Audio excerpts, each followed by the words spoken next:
Venez à moi, vous qui peinez, vous qui ployez sous le fardeau, et moi je vous soulagerai. Vous dont on gère l'existence à coups de règles et de lois, vous dont on charge d'exigences en alourdissant le sabbat.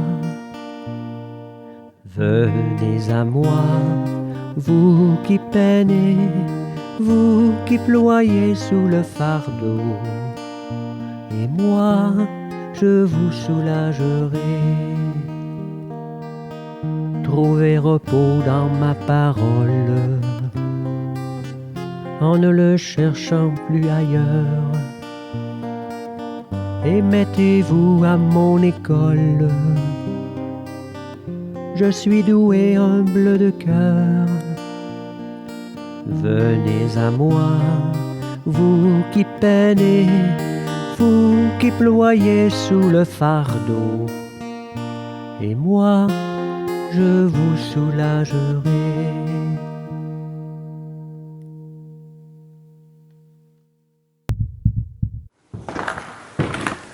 Alors bonjour.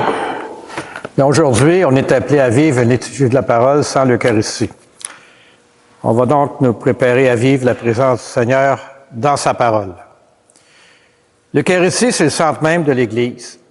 La liturgie de la parole sans l'Eucharistie, ça soutient la volonté des fidèles de faire Église en demeurant des communautés vivantes. Qu'elle entretienne et développe le goût de la Sainte Écriture. Qu'elle avive le désir de l'Eucharistie. Ce mystère qui réalise l'unité de la foi autour de l'unique pasteur, le Christ ressuscité. Il va y avoir la distribution de la communion avec des hosties qui sont déjà consacrées, qui sont dans le tabernacle. Et nous utilisons le prion en Église mensuel pour les prières et les lectures, mais la liturgie eucharistique est remplacée par une prière de louange. Alors, levons-nous et accueillons le livre de la parole en disant notre espérance en Dieu.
Au Seigneur, votre action de grâce, de la détresse, il vous a tiré du lieu de la mort, du fond des enfers, par son Fils, il vous a sauvé. Acclamez votre Dieu sur toute la terre, célébrez-le par vos chants de joie. Acclamez votre Dieu, il est la lumière, éternelle est son amour. Venez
L'ancienne d'ouverture.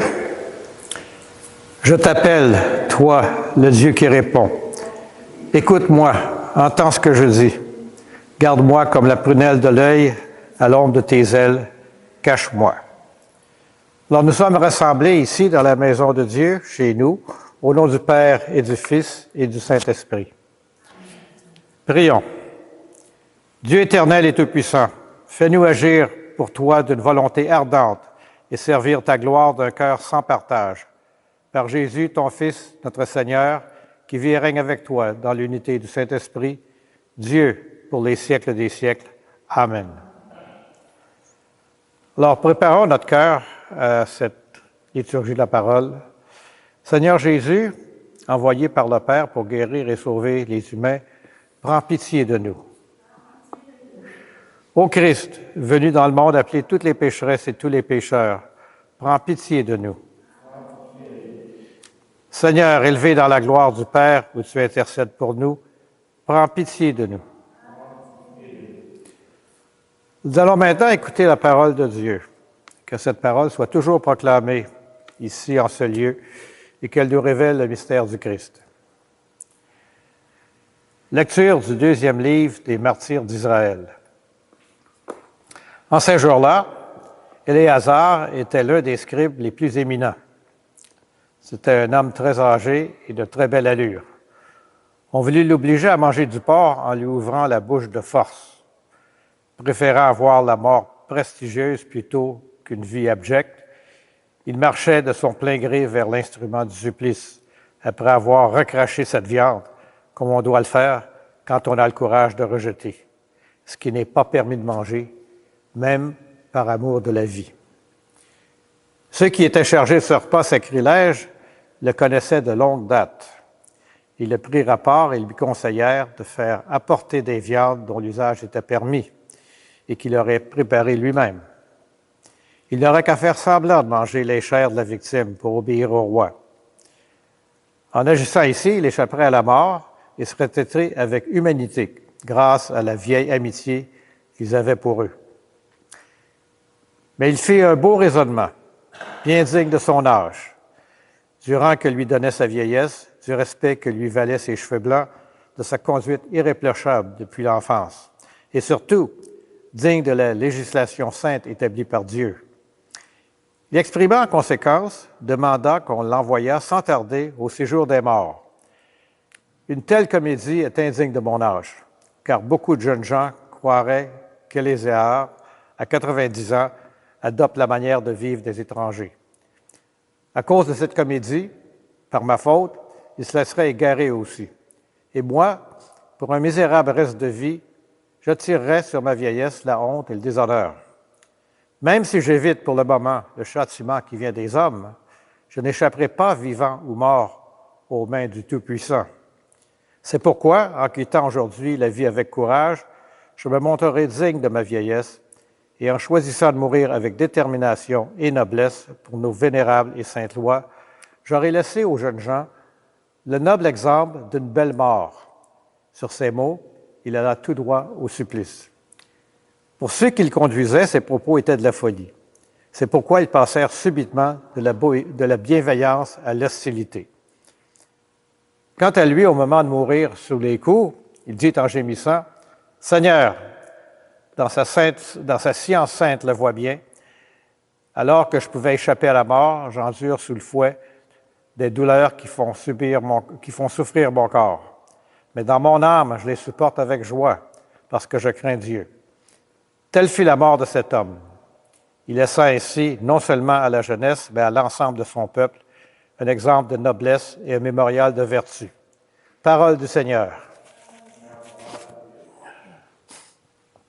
Pour le psaume, le Seigneur est mon soutien. Seigneur, quels sont mes nombreux adversaires, nombreux à se lever contre moi, nombreux à déclarer à mon sujet, pour lui, pas de salut auprès de Dieu. Le Seigneur est mon soutien. Mais toi, Seigneur, mon bouclier, ma gloire, tu tiens haute la tête. À pleine foi, je crie vers le Seigneur, il me répond de sa montagne sainte. Le Seigneur est mon soutien. Et moi, je me couche et je dors. Je m'éveille Le Seigneur est mon soutien. Je ne crains pas ce peuple nombreux qui me cerne et s'avance contre moi. Le Seigneur est mon soutien. Alléluia, alléluia. Dieu nous a aimés. Il a envoyé son Fils comme pardon pour nos péchés. Alléluia. L'Évangile de Jésus-Christ selon saint Luc. Seigneur, purifie mon esprit, purifie mes lèvres et purifie notre cœur, chacune et chacun d'entre nous. En ce temps-là, dans la ville de Jéricho, Jésus la traversait. Or, il y avait un homme nommé Zachée. Il était le chef des collecteurs d'impôts et c'était quelqu'un de riche. Il cherchait à voir qui était Jésus, mais il ne le fait pas à cause de la foule, car il était de petite taille. Il courut donc en avant et grimpa sur un sycomore pour voir Jésus qui allait passer par là. Arrivé à cet endroit, Jésus leva les yeux et lui dit, « Zachée, descends vite, aujourd'hui il faut que j'aille demeurer dans ta maison. » Vite, il descendit et reçut Jésus avec joie. Voyant cela, tous récriminaient. Il est allé loger chez un homme qui est un pécheur. Zachée, debout, s'adressa au Seigneur. « Voici, Seigneur, je fais don aux pauvres de la moitié de mes biens. Et si j'ai fait du tort à quelqu'un, je vais lui rendre 4 fois plus. » Alors Jésus dit à son sujet, « Aujourd'hui, le salut est arrivé pour cette maison, car lui aussi est un fils d'Abraham. En effet, le Fils de l'homme est venu chercher et sauver ce qui était perdu. » Acclamons la parole de Dieu.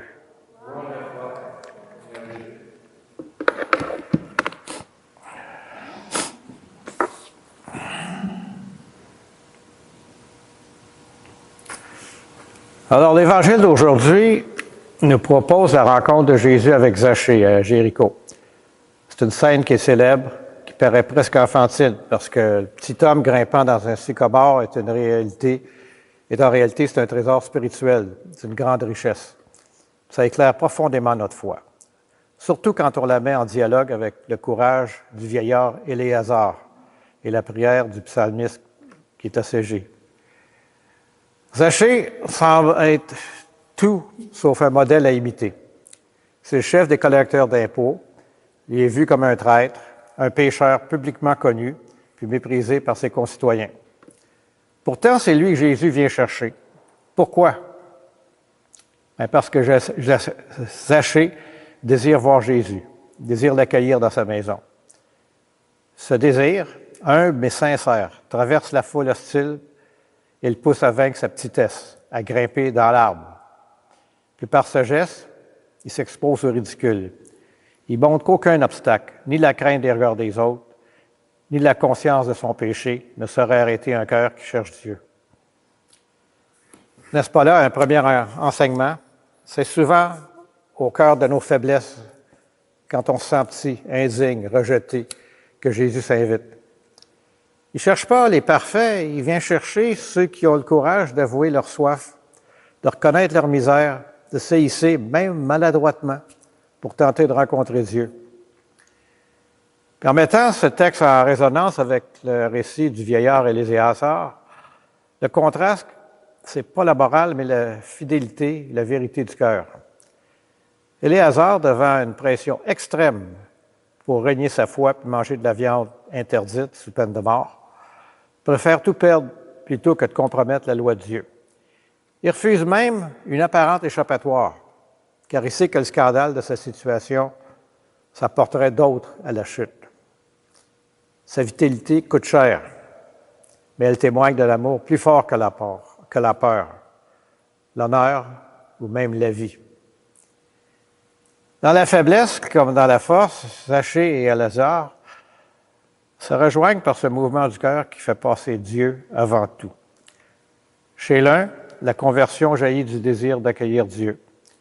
Chez l'autre, la détermination à rester dans la fidélité, même dans l'épreuve. Pris entre ses ennemis, l'auteur du psaume 3 trouve sa sécurité non dans la force, ni même dans sa droiture, mais dans la confiance absolue en Dieu. Tu es un bouclier pour moi. Je me couche, je dors, je m'éveille. Le Seigneur est mon soutien. Que Zachée ait été méprisé, qu'Éléazar ait été condamné à mort, importe peu pour eux. Ils se savent entre les mains de Dieu. Cette confiance est la clé de la conversion véritable. Celui qui, comme Zachée, ouvre sa porte à Jésus, ose croire que le Seigneur ne rejettera pas par un cœur brisé. Celui qui, Éléazar, résiste à la tentation de la facilité, sait que Dieu ne l'abandonnera pas dans la tristesse, même si la victoire ne semble pas de ce monde.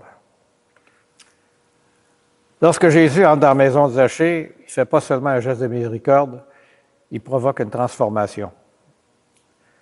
La conversion de Zachée, seulement intérieure, ça se manifeste concrètement. Il décide de réparer ses torts, de donner aux pauvres, de changer de vie. Ainsi, l'accueil de Jésus bouleverse le présent et promet un avenir nouveau. Aujourd'hui, le salut est arrivé dans cette maison. Tout comme la fidélité d'Éléazar encourage ses contemporains à tenir bon à la persécution, la conversion de Zachée devient un témoignage public qui révèle à tous l'infinie bonté de Dieu et la puissance de sa grâce. Alors demandons, où suis-je appelé aujourd'hui à ouvrir ma porte au Christ, à le laisser entrer là où je me crois indigne, trop faible ou trop accablé? Osons-nous, comme Zachée, surmonter la foule de nos peurs, de nos habitudes, de notre passé, pour accueillir Jésus qui nous a dit « Il me faut demeurer aujourd'hui chez toi ». Alors prions pour avoir le courage d'Éléazar dans l'épreuve, l'audace de Zachée dans la conversion, en nous appuyant toujours sur la fidélité de notre Dieu, notre bouclier.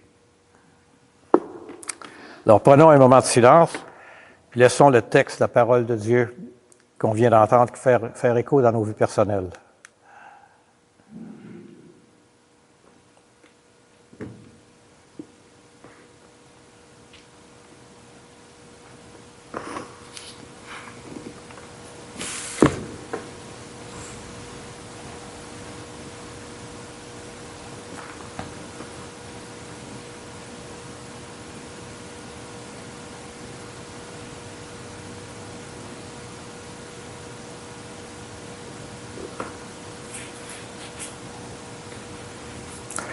La prière de louange qu'on va entendre, c'est même pas dans le préau en Église, mais chaque partie de la prière, je vous invite à dire ensemble, nous te louons. Dieu est notre Père, nous te louons, nous te bénissons. Au matin du monde, dans le jardin de la Genèse, tu cherchais l'homme et la femme, honteux de leurs péchés. Et déjà, ton cœur inventait la promesse qui allait ensemencer l'espérance d'un amour plus fort que tout péché et toute mort. Dieu de tendresse et de pardon, tu vas visiter ton peuple. Tout au long de son histoire, tu ne l'as pas abandonné à sa perte. Tu as entendu le cri de sa peine, tu l'as délivré de ses esclavages. Tu l'appelles sans cesse pour lui prodiguer tendresse et amour. Dieu riche d'amour, ce n'est pas assez pour ton cœur de père que ce peuple élu. Tu as voulu prodiguer à toute l'humanité la richesse de ton amour. Alors tu as visité ton peuple.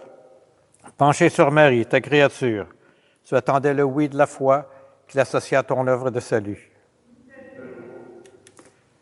Dieu de tendresse, tu nous as visités en Jésus, ton Fils bien-aimé. Il est venu nous convier au banquet du royaume. Il est venu chez nous pour que nous renaissions à la vie. Il est venu nous redire ta tendresse et révéler ton visage de Père. Dieu de vie, tu as relevé au matin de Pâques Jésus, ton Fils perdu dans la mort. Prince de la paix, il remet les péchés pour que tous les peuples chantent de joie tes merveilles.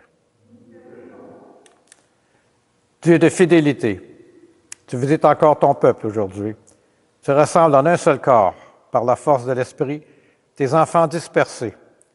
Il manifeste sa tendresse aux plus pauvres et aux plus démunis, à ceux qui cherchent à en trouver, à ceux qui désespèrent, pour qu'un jour nous soyons tous réunis auprès de toi, Père, pour chanter notre allégresse avec Jésus, ton Fils, dans l'esprit d'amour.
Dans un même esprit, nous pouvons chanter avec confiance la prière qu'on a reçue de Jésus, notre Sauveur.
Alors, confirmons maintenant notre prière en échangeant un signe de paix entre nous. La paix du Seigneur soit toujours avec vous.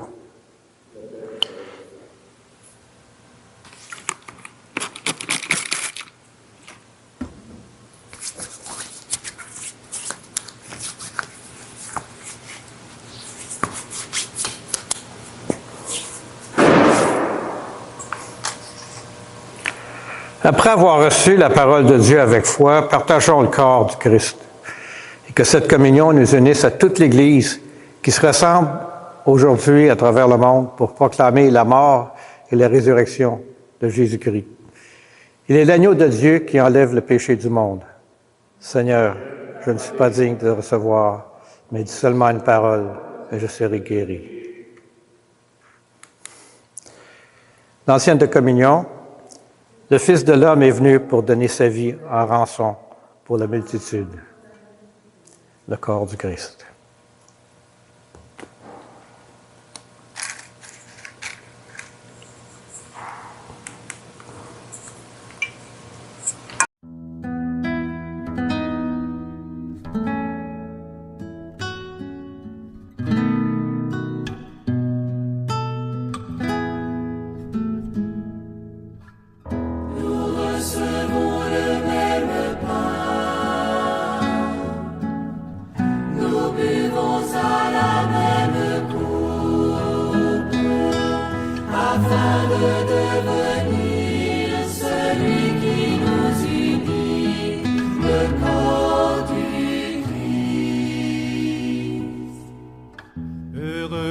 désire la vie,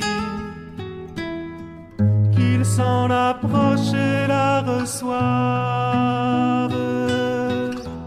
Il recevra Jésus lui-même et connaîtra l'amour de Dieu. Nous recevons le même pain, nous buvons à la même coupe, afin de devenir celui qui nous unit,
recevons le même pain. Nous buvons à la même coupe, afin de devenir celui qui nous unit, le corps du Christ. Heureux celui que le Seigneur trouvera en train de veiller. À sa table il l'invitera et lui-même le servira. Nous recevons le même pain. Prions. Accorde-nous, Seigneur, nous t'en prions, de progresser en participant aux réalités du ciel. Ainsi, nous serons soutenus par tes bienfaits en ce temps et façonnés par ceux de l'éternité. Par le Christ, notre Seigneur. Amen. Et que le Seigneur Tout-Puissant nous bénisse, nous garde, qu'il nous fasse resplendir sur nous son visage et nous accorde sa grâce. Que Dieu Tout-Puissant nous bénisse, le Père, le Fils et le Saint-Esprit. Amen. Allons dans la paix proclamer l'Évangile. Et demain, exceptionnellement, il va y avoir une liturgie de la parole. La célébrante sera claire. Je vais y occuper ailleurs. Christian, notre curé, est en retraite pour 2 jours, de retraite diocésaine de tous les prêtres. Alors, il n'y aura pas de messe demain matin, ça va être une liturgie de la parole. Et mardi prochain, c'est une liturgie de la parole spéciale en hommage aux défunts de cette année 2025 des Chevaliers de Colomb. Alors, vous êtes les bienvenus à venir et prier pour eux. Il va y avoir, on espère, beaucoup de chevaliers présents. Et c'est une liturgie de la parole en hommage aux Chevaliers de Colomb. Merci. Bonne semaine.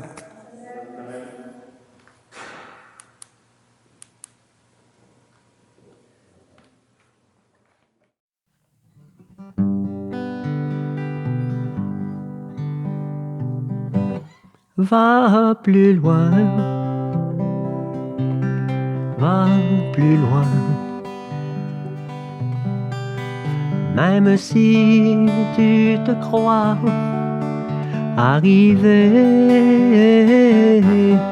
va plus loin, va plus loin. Le voyage est à peine commencé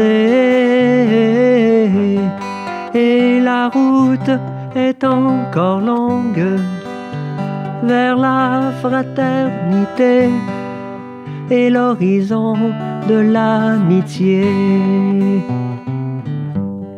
Viens, suis-moi, mon ami, n'aie pas peur, même si l'obscurité nous aveugle. Je suis là et je marche avec toi. Ensemble nous irons, l'espoir au fond du cœur. Car au bout de nos peurs et au bout de nos peines, il y a la lumière tout au bout du chemin. Va plus loin, va plus loin. Même si tu te crois arrivé, va plus loin, va plus loin. Le voyage est à peine commencé et la route est encore longue vers la fraternité et l'horizon de l'amitié. Je suis là, mon ami, près de toi, même si tu redoutes d'être seul.